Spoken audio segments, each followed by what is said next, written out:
Marcos Kapitulo 10. Og mitindog siya gikan didto og miadto sa mga utlanan sa Judea og unahan sa Jordan.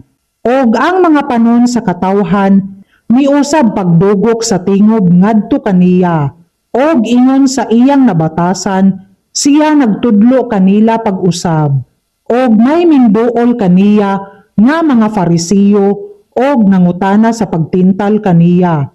Uyon ba sa kasuguan nga ang usa ka bana magabiya sa iyang asawa?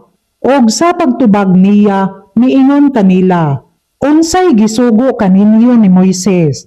Og nanag-ingon sila, si Moises mitugot sa pagsulat og kaliguonan sa panagbulag og sa pagbiya kaniya.